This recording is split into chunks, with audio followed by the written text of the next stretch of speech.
Good morning. As Stephen said, my name's Danielle. I run our wireless practice. I was very excited to see lots of the wireless clients still out on the dance floor with us until wee hours in the morning. I think T-Mobile was out there dancing, Sprint, AT&T. So we had some good wireless presence on the dance floor last night, which is always nice to say. So we're going to talk about the wireless industry today, which I think most of you would think is fairly going up and to the right. You look at things like the iPhone and the Android, and such great things happening in the wireless industry. But if you talk to the wireless carriers, they may tell you a different story. They're facing some different challenges, and most of that being because it's such a saturated marketplace. If I was standing here talking to you 10, 15 years ago, we might have been asking the questions, do you have a cell phone? Do you have a smartphone? But that's kind of old hat for them right now.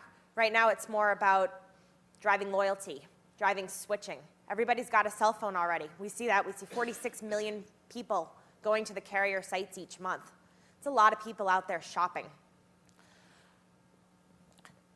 So how do the carriers get their special offers out to you? So we see a lot about offers and advertising and display, spending a lot of money getting their differentiated product out to you. We also see a lot of complexity. Dennis will talk to us about some things that T-Mobile's done with their website and with their strategy. But how do you create a unique experience both for your customers and your products? And then we keep on having more and more products launched in the marketplace. There's over 450 phones in North America right now for you to choose from, and there's about 10 new launches each week. So there's a lot of complexity. And starting at the beginning of the shopping process, the next two slides come from some work that Compete did with Google, studying the wireless shopping process from start to finish. And this starts at the very beginning. So shoppers are open to switching. Here we see that at the beginning of the process, 42% said they had no idea which carrier they wanted to go to. They're open. They're open to change. They're open to switching. And especially from the device perspective, 78% didn't know which brand of phone they wanted to buy. So you've really got the attention of these consumers. It's anybody's ballgame.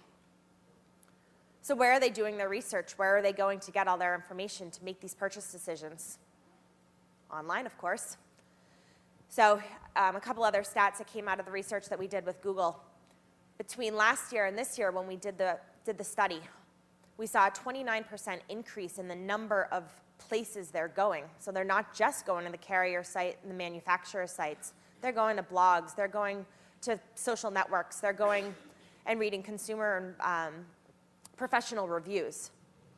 So a lot more places that they're going. And as Dennis will talk to you later, the carrier has control on their own website, and as you continue to go out the rings of the sphere of influence that they have, that there's less influence for the carrier to be able to reach these consumers. Even if they're not purchasing online, so we see within Compete about 6 to 7% of the wireless purchases are made online. A little higher for upgrades, a little lower for new acquisitions.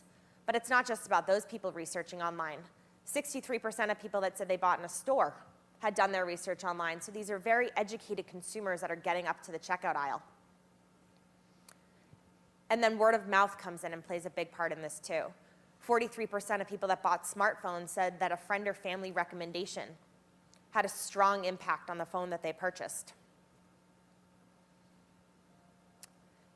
And with that, I'll turn it over to Dennis, just showing a slide here of all the choices that these consumers are having. So I'm excited to have Dennis here today. As Stephen pointed out earlier, he's been to 6 of these summits. He's a great partner of ours. He's a great client of ours. And at T-Mobile, he's really become an experienced designer. Thank you. So good morning. So what I want to talk about really is kind of an evolution that we're going through at T-Mobile. And I apologize, the slides are going to be fairly bullet-rich. So probably if there was a contest on number of bullets, I'm probably going to win here. So I won't read all of them, I promise. So when you start seeing some of these slides, don't panic. But it does kind of have a flow to it in the story. And this story is kind of how I'm driving the evolution through T-Mobile, which is in some ways, requires a story of what we're trying to do and how these pieces come together. This is kind of an old quote, but I always liked it, and it reads, ads get their attention, friends and family get their ear. It's not just the pitch, it's the position and promise of the product. the product and the company that rings authentic and true. And so that's always kind of in the back of my mind in the sense that it's kind of the sum of everything, and that's really what makes up your brand. And so what I'm going to talk about is kind of how we're evolving our view from kind of media-centric to more of a digital content model. We put together kind of a charter of how we were going to drive this evolution, and that charter has these 4 characteristics or 4 kind of points that we drive from. One, that we want to create a digital experience design model that's driven by customer need states. So what does the customer need from the experience that we're creating? We want it executed throughout the entire life cycle. The wireless industry is notorious for launching handsets one after another, and we launch and then we leave, move on to the next handset. So there's no such thing as sustainment until you have a problem with that handset, and then we pick you back up in support from a life cycle standpoint. So we want to kind of break that pattern we've had. And we want it to span the entire digital ecosystem. So you heard earlier about ecosystems. And so I'll kind of speak to that a bit later.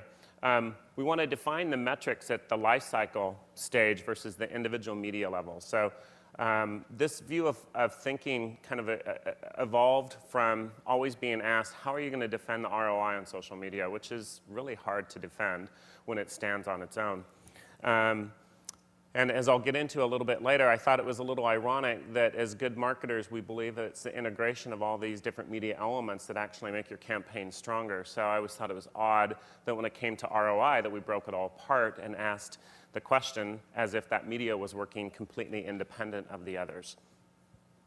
And so we want to look at metrics and metrics of success and ROI at each life cycle stage and how we brought the collection of media and experiences together to deliver against awareness or consideration, purchase, onboarding, support, retention.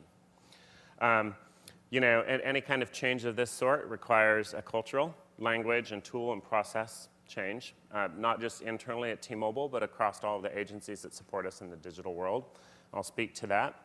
And then lastly, you know, does it make a difference? So how are we really going to know that this new approach of looking more from a digital content point of view than a media point of view is really going to work for us? So I'll talk a bit about that. So here we go. Here's the bullets. So web becomes a digital ecosystem. So, you know, I think that web, you know, it's a media, it's a challenge, or a channel. It's a little bit of everything to everybody. But the one thing that I thought was interesting is at the end of the day, it's all content. And we're a content-rich society, and the consumer is overwhelmed with content. And they're looking for a guide. They're looking for someone to help them sort through and filter all that content. And they're using the web in a lot of ways as a decision engine, certainly in our category. They're going to the web to figure out whether it's the right phone, it's the right plan, it's the right carrier for them. So, you know, they're digesting digital content to help make those decisions.